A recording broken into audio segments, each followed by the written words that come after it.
The longer I'm in this, the more I try to ask the question being, is what we're doing actually making the member experience better? Is it making the golf course better? Or are we doing it because a sales guy said we should do it, or we learned it in school, or this is what we did at the previous place we worked? I just try to continuously evaluate what we're doing so that we don't just plug things in because that's what we do.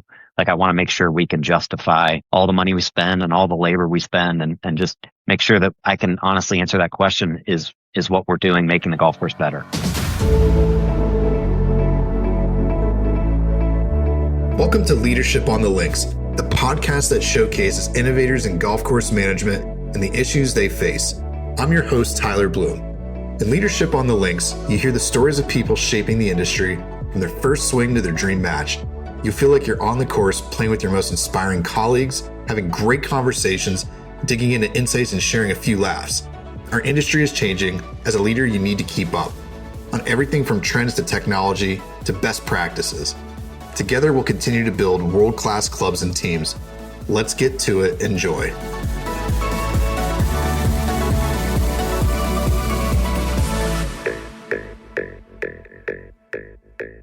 It feels like from like August to now, I don't know where the time's gone because it just seems like every week, just not enough days, hours in the day. Now, I think, when you travel, it just like eats up your time, travels at a different pace. I know, when I was commuting back and forth here, it's like the weeks just go so fast.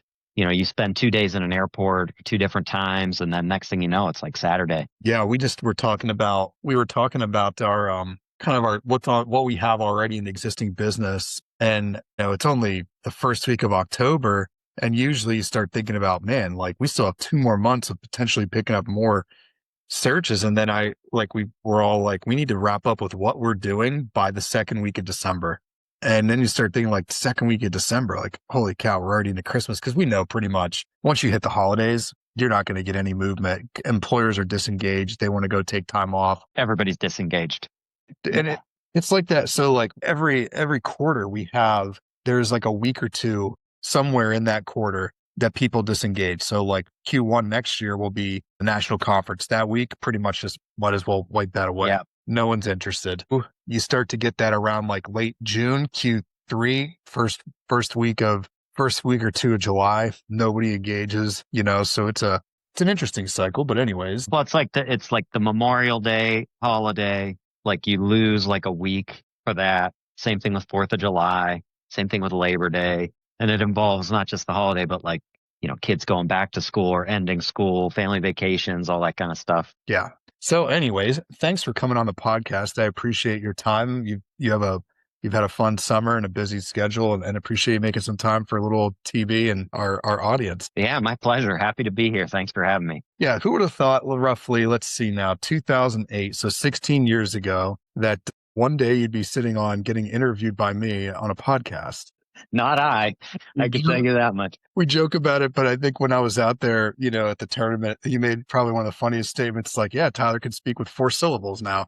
I'm just glad that I can lay claim to having been there during the sod stretcher fiasco of whatever year that may have been. What was that, like 2005 or something? 6 maybe? Yes, man. Still so gullible. That part hasn't changed too much. It's one of the all-time great stories. Yeah. I'm glad you're able to share it with great humility because it is one of the all-time greats. Well, I was over at Ardmore Ave last week, and I recited that story, and the AITs and assistants were just rolling, and I was like, look, maybe not everybody, but I've been there before. So if you think you're making mistakes, just remember I'm the guy that fell for the sod stretcher. Yeah, we've all made them. Yeah. So anyways, for those that don't know a little bit about Scott Pavalko, why don't you tell our audience a little bit about you and your background? Yeah, sure. So I'm originally from Northeast Ohio. I grew up just outside Youngstown, Ohio. I was born in Youngstown, an old, kind of Rust Belt city. I'm a 2nd generation golf course superintendent, so I'll skip over the stuff that happened between me being 18 and graduating high school and when I kind of landed on the golf course at age 20. But I spent 2 years kind of trying to find my way with different educational paths, and eventually landed back working for my dad at the age of 20. I was studying a field of electronics at a branch of Kent State University, and my dad said, hey, it's fall, like I'm short on people. if you're interested in a flexible, sort of part-time job to work around your school, I could use some help. And though I had spent countless hours and evenings and days on the golf course with him and with my grandpa just playing golf, I had never worked for him, or I'd never really worked on the golf course till I was 20. So pretty quickly, after having the opportunity to work for him for a brief period of time, it kind of clicked that maybe this is something that I wanted to pursue as a career. And so I finished my associate's degree. I had worked for my dad for 3 seasons and immediately enrolled at Ohio State University in the turf program. So from there, I was very, very naive as to kind of what the turf industry was. I worked for my dad for 3 years. I had done pretty much every job at that golf course, which was this reserve run golf course is what it's called. And it is owned by 2 retired school teachers and a paving and excavating contractor. They had accumulated this land, and it was always their dream to build a golf course there one day. And they did it. And I left there thinking, man, this place could probably host a PGA Tour event. Like, I was very naive. And, keep in mind, this is a place that had 2 triplex greens mowers, 1 easy go-kart, 1 workman that was the utility vehicle, and then another workman that was a sprayer, and we had to take the sprayer off to make it a top dresser, like one of those deals. So I was very naive, and I moved to Columbus, very excited about the industry and just wanting to learn. I applied at a bunch of different golf courses, and the first place that hired me happened to be Muirfield Village. And I honestly had no clue what I was getting into. I actually got hired by Mike Tuckich and Bill Sanders. Mike McBride was the director of grounds at that time. That was 2000. So I spent a season working for those guys. And then in that fall, Mike took a different position within Nicholas Design, and Paul Latshaw came in. This guy, Paul Latshaw, that maybe is like the only superintendent name that I had ever heard of outside of people that I'd worked for, So, long story short, working for Paul, spending 8 years at Muirfield Village really kind of changed the trajectory of my career and probably life, honestly. Kind of just opened my eyes up to how big the golf industry was, or how many different opportunities there were within the golf industry and the different levels of clubs and calibers of superintendents. From Muirfield Village, my first job away from there was Cog Hill Golf and Country Club on the south side of Chicago. That's a 72-hole public daily fee facility that my first season hosted their last BMW Championship in 2011. I spent 3 years there, very grateful for the opportunity to work at that facility for the owners. But I quickly realized that maybe I wanted something different, a different kind of cadence. The grind of the 72-hole golf course is pretty unique and really, really challenging, and didn't align with, kind of the way I thought I wanted my career to go. So I started applying for other jobs around Chicago, and I ended up landing at Bobolink Golf Club, which is on the north side of Chicago. It happens to be a men's only club. I think I technically got hired in February of 2014. And between the time I got hired and the time I actually started, the greens effectively died over the winter. It was a historic, and pretty much anybody in Chicago that had any POA greens lost grass that winter. And so that served as sort of a catalyst for a full course renovation, sort of restoration project, which was really cool for me to be a part of. I don't know if we hadn't had that winter kill event that it would have happened so quickly, or if we would have been as successful in getting that done. But the club hired Jim Urbina. We did a full irrigation system, rebuilt the greens, recaptured a bunch of fairway acreage, cut down a bunch of trees, new tees, bunkers. It was basically a full deal. So that was really rewarding. So I spent 8 years there, including that project, and then got a call in June of 22 from Paul Vermeulen, who's another common thread in my career that has kind of helped me get to where I am. But he called me and said, "Hey, there's potentially a unique opportunity in the Denver area. Would you be interested in moving to Denver?" I said, I don't even really know what Denver is, other than John Elway beat the Browns every year when I was a kid. Long story short, I came out here, walked the property, was just completely blown away by the facilities and the opportunity here. And they called me shortly after and offered me a job. And I've been here since technically mid-July of 22. We didn't move out here until approximately September 1st of that year. And then it's been a wild 2 years of projects and then culminating with the BMW Championship here, I guess now 6 weeks ago. Yeah, crazy. The wow factor that you just described is exactly what I thought when I came there. For the tournament. Obviously, the courses, it was in probably the best shape it's ever been. And I just was blown away with the entire environment there, in Castle Pines. It reminds me a lot of Muirfield very much. When you came there, what were some of the, I don't know, overhanging challenges, during that transition, from Doug to yourself? What was that like, kind of an interesting point in your career where you're maybe not thinking about making a career change to come in here? Yeah, I was definitely, we had accomplished a lot of bobolink, so I was interested in what else might be out there. But probably had I stayed at bobolink another decade, I would have been happy. I mean, it was a great membership, wonderful club, awesome golf course. I got this job. It's funny, as I was thinking about leaving bobolink, I was really interested in maybe classic golf courses that potentially had renovation potential or something unique like that. And I never would have guessed that I would have gone to another PGA Tour site, but you get a call, you come see a property, and as you've stated, I mean, this place is just unbelievable, top to bottom. Challenges were, first of all, transitioning mid-season. I think for anybody in this career is a challenge. We have two young boys, and I commuted here for 6 weeks. So there were sort of 6 weeks of total chaos in my life where, I was trying to kind of keep things together at bobolink to hopefully transition my assistant, Mike Lemansky, who eventually did get the job when I left, but then also come here and start to meet the staff and try to make a positive impact and begin to make changes on things slowly. I think the biggest challenge was just sort of that mid-season transition. And then, once I got here full time, when I was able to be here each day, I realized, that I really inherited an awesome group of people, many of which you've gotten to know a little bit. But, Doug, to his credit, had created a really good culture and hired a lot of good people here. So the biggest challenge was just, changing things agronomically and figuring out, I guess, what the proper cadence was to not bite off too much, so that there were some things right away that I felt pretty confident in wanting to change, particularly with water management and things of that nature. But the reality is, like, this is a big operation. And even though it's 18 holes, it's a large group of people. It's a really dynamic club. There's a lot of activity at the club with members. And so I really just tried to figure out, like, what is the most important thing right now? And let's focus on that thing. And once we get comfortable with that, let's figure out what the next most important thing is. Because I felt like trying to bite off everything at once mid-season was going to just create too much chaos and not really be effective. And we were probably not going to ever accomplish anything if we try to change everything all at once. So not sure if I answered your question, but definitely transitioning out here. And the other thing is, I think being from the Midwest and spending time in Columbus, Ohio, where it's a fairly challenging growing environment, not so much Philadelphia or transition zone, but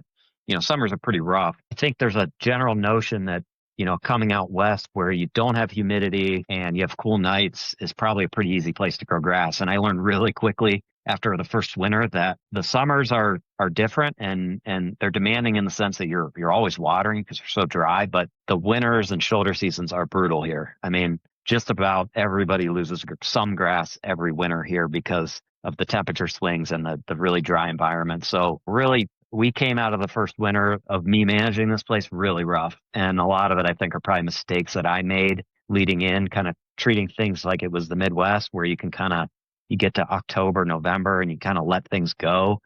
Whereas here, I think you kind of need to be a little bit tighter on fertility going late into the seasons. And you really, really need to manage water well going into the shoulder seasons, because as things are going dormant, you can kind of let your guard down and think you're going to be fine, like you do in Chicago or most other places where you get rain and wet snow.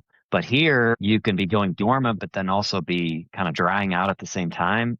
And, the symptoms of that look kind of the same. So you really have to be on top of water going into the winter here. I hear this a lot from, candidates in all different parts of the country, especially the transition zone guys and gals will say, oh, there's no place tougher to grow grass than here.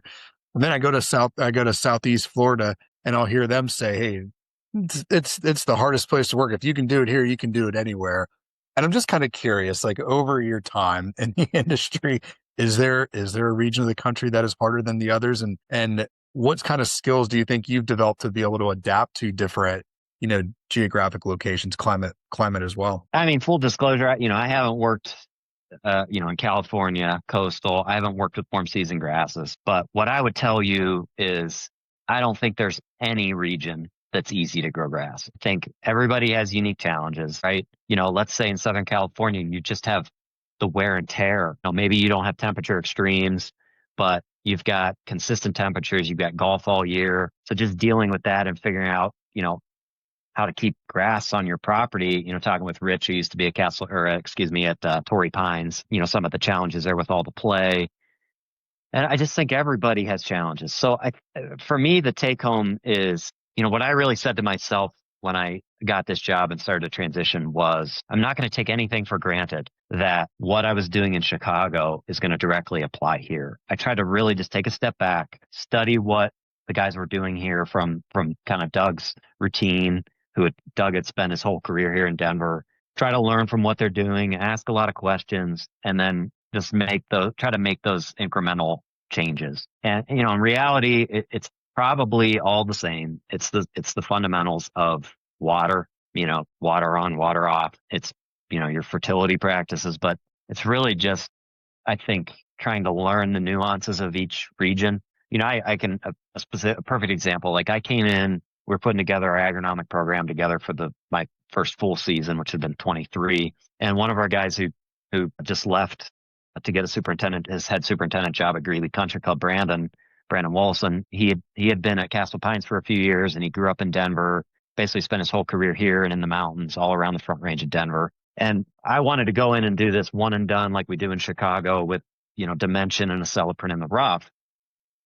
And we were putting budgets together. I could tell, like, I was talking to him about it, and he's like, I don't know about that. And I'm like, well, what do you mean? Like, he's like, I don't think you need it here. I think it's way overkill.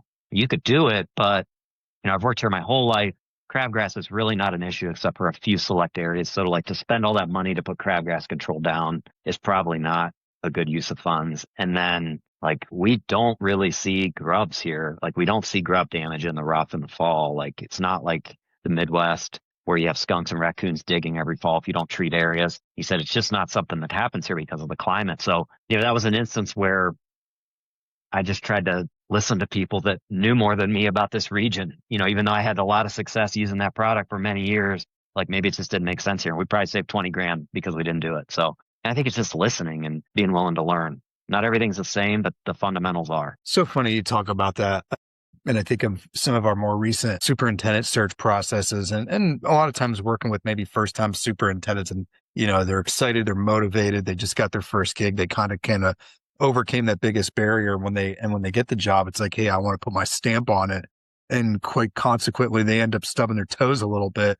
Well, maybe sometimes just taking a pause, listening, maybe all that's happening at a facility isn't that bad. There's actually a lot of good. And you just gave some good examples of that. Yeah, I think, I can remember it wasn't that long ago, though it's getting long ago, that I got the job at Cog Hill. And, at that time, I was kind of ready, but anybody that gets their first job you're probably not actually ready. Nobody's actually ready because there's no real way to fully prepare for what it is to have all of those decisions be your final decision until it actually is.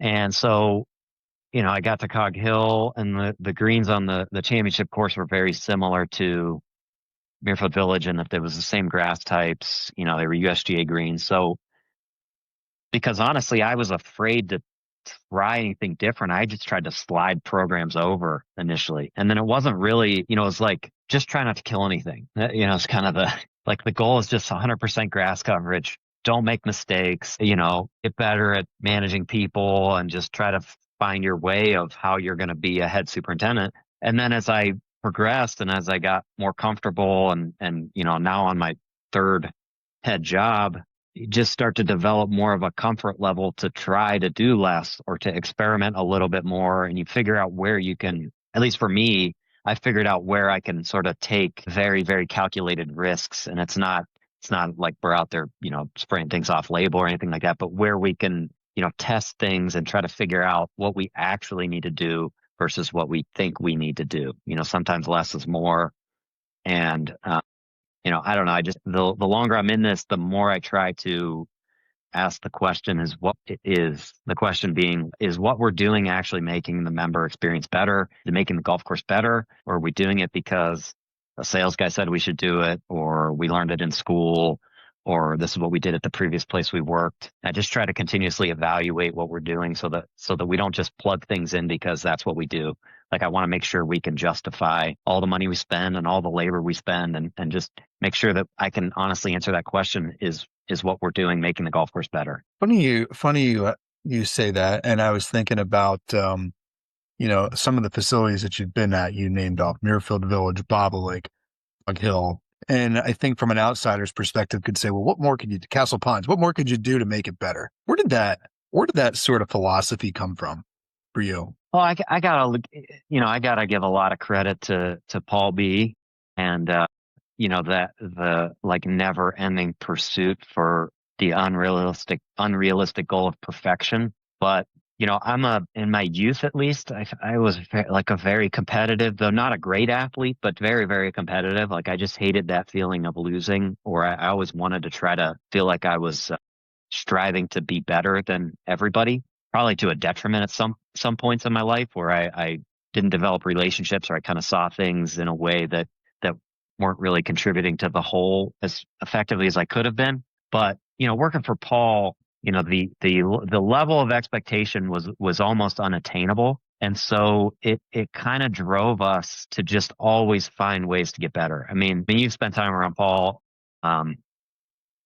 it's just that continuous pursuit for perfection. And though I am not Paul and I am not wired the same way he is, I don't think many people are. That's why he's so good. But, and it's not just Paul, honestly. I think I would be remiss to not mention guys like Jake Gargis and Lucas Lowndes and Matt Powell and the whole group that was there. But I think we all just felt like we were a part of something special at Muirfield Village. And, hosting that tournament every year, having, Jack Nicklaus's name on that property, I can't turn it off. Like, I just can't not try to continue to think of ways to get better. And doesn't mean it's always doing more. Sometimes it's doing less. Sometimes getting better has been, let's mow the fairways twice a week instead of 4 times a week, but I just think it's just the way I'm wired. And it's what I love about the job, is just always trying to find ways to get better. And then if we can't find ways to get better, then let's try to find ways to keep doing what we're doing more efficiently, or, find ways to just give people better balance in life, or whatever it may be. To me, it's what makes it fun. Like, I have no desire to plug and play and just do the same thing over and over again. I want to continuously do different things. So you just brought up a topic that I was hoping that you would, and you spoke about trying to improve the staff, whether that's through efficiency. You hit a key buzzword, work-life balance. I know, having lived the profession myself, and still to this day in a different way, but how difficult that can be at times. So I'm curious, you just came off of saying that it's hard for you to shut it off and having that drive and motivation, yet still trying to find work-life balance, whatever that means for all different types of people. How do you approach it? And then how do you try to approach that with your team? Because I think we're in a different time than what it was, 15, 16 years ago, coming up through the ranks. But how have you kind of adapted? For sure.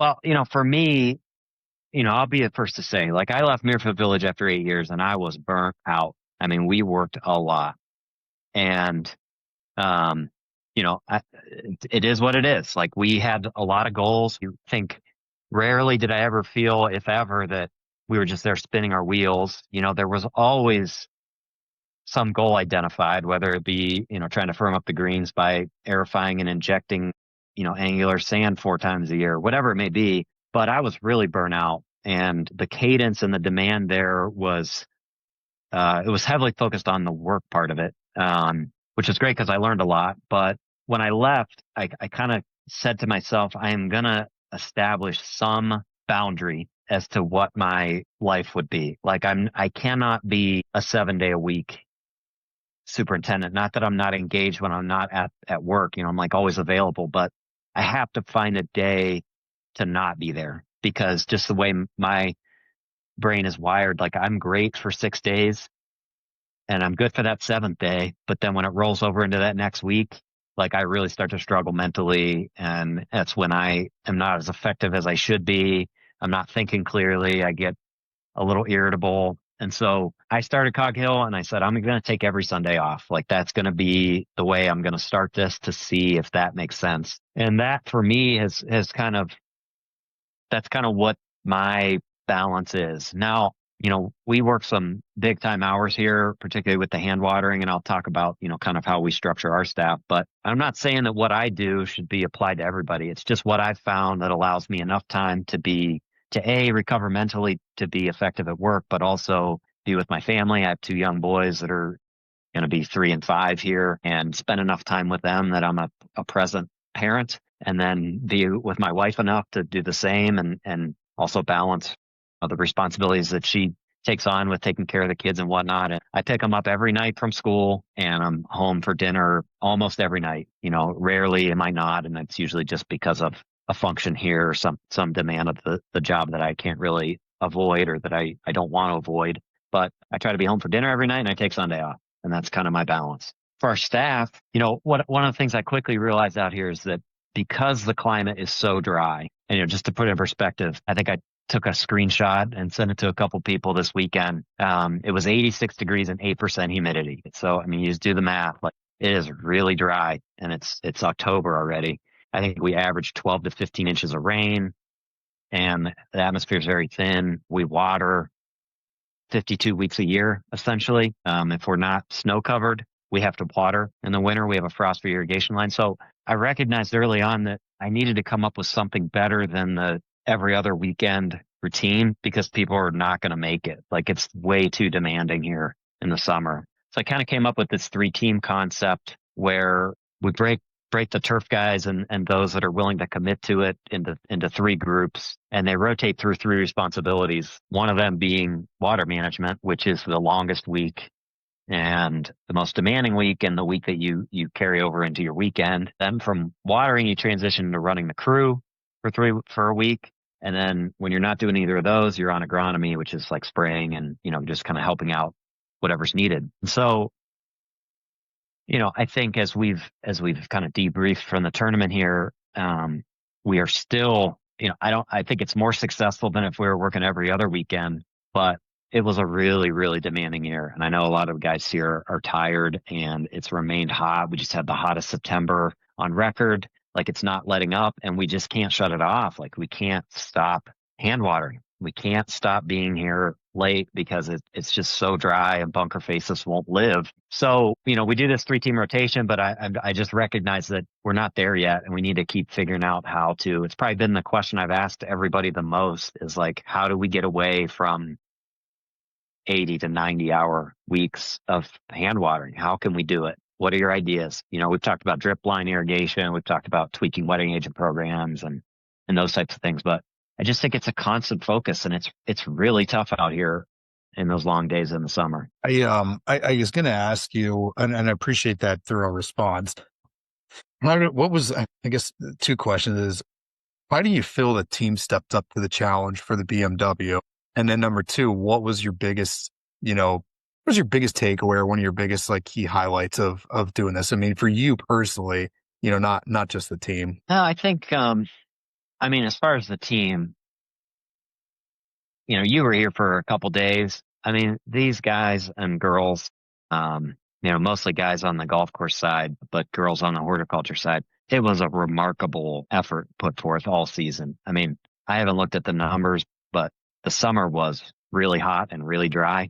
And, there's a lot going on here. The build out started May, Memorial Day, basically. And then when you start messing with your irrigation system, and, just the demand for hand watering and manual management just increased. I could not be more proud of, how these guys responded. And it was really incredible to see. It wasn't without its hiccups. Everybody invested a lot of time, and probably some of them to the detriment of their personal life, the sacrifice that was put forth to put this tournament on.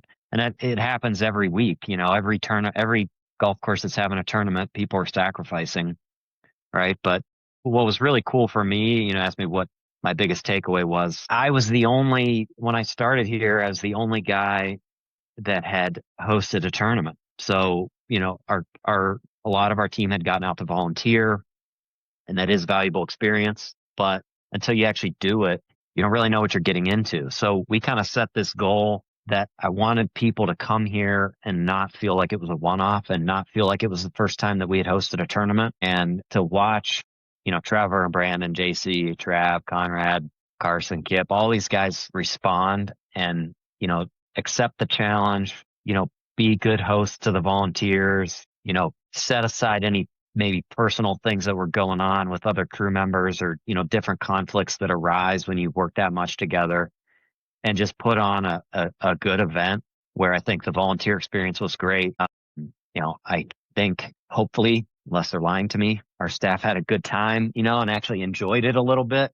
That's what I was most excited about and proud of. Like, I was really excited for, a guy like Trevor has been here a decade, really kind of working toward that ultimate goal of hosting the event, and to just see those guys all succeed and do well. And then the way the golf course showed on TV, it was very, very rewarding, and it was very exciting for me to see that and be a part of it. Yeah, I mean, I don't know. In my experience there with the volunteers, we had a couple, evening dinners because we actually got out of there a really reasonable time. Thinking about PGA tournament experience previously, it's usually super late nights, but because of the format of the tournament, on a condensed field, it made it nice for getting out at a pretty decent hour. So we were able to go out and enjoy, kick back, and kind of share experiences. I mean, I think the volunteers that I engaged with had an absolute blast. Again, the atmosphere at Castle Pines was super unique and very different. So if you're coming from the East Coast, even the Midwest, to be up in the mountains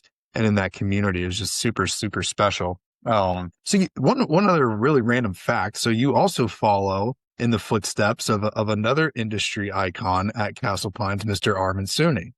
And Armin has become a good friend, I think, for both of us. And it was fun. I think, what day was that? I was there Thursday or Friday. He kind of snuck in. I think it's Thursday, maybe. Yeah, he sort of snuck in there and was telling stories, which was a nice, probably a change of pace for some of your guys to listen to Armin tell some stories. Oh yeah, for sure. Yeah, Armin lives right down the road, so he's definitely a fixture here at Castle Pines and throughout all of Denver. That's pretty cool. Pretty cool having you and him here at the same time. Yeah, it was interesting. I had a number of volunteers and some other friends, kind of message me and be like, "Isn't that awkward that you and your competitor are hanging out?" And I was like, to steal a line from Armin, Arnold Palmer and Jack Nicklaus, although they were the top competitors, they were best of friends. So anyways, it was a really cool experience. I mean, that's something that's in this business in general. We had Josh Hester, the director of grounds at Cherry Hills, here on a fairway unit every day, every shift.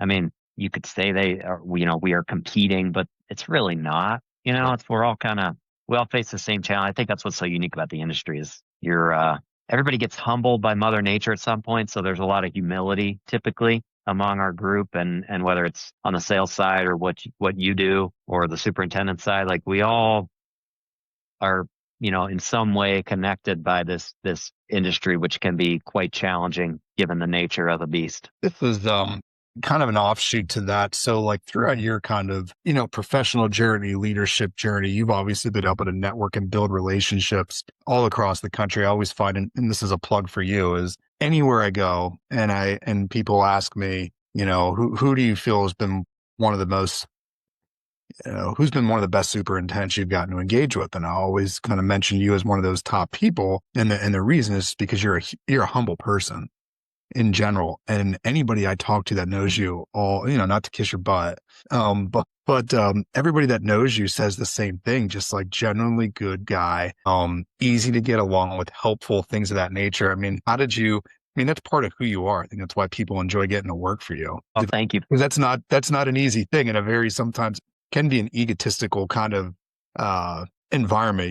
You demonstrate great humility. I think, thank you for that.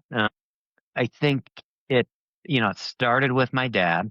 If you were to ask me who my biggest influences are, it'd probably be two people. It'd be my dad, who unfortunately passed away pretty young in 2007. But his saying was, "You kill him with kindness," and that was kind of his motif. Like that was his MO. He was never a yeller, shouter. He just, I think, guys that worked for him felt like they didn't want to let him down. It wasn't like the boss is coming, so now let's start working. It's like he just created this environment where people genuinely wanted to do well for him because he was a nice guy. And and then you take that, and I spent a bunch of years at Muirfield Village, and Paul, I mean, he's the most humble, least ego, self-deprecating, he's like the Michael Jordan of superintendents, but he,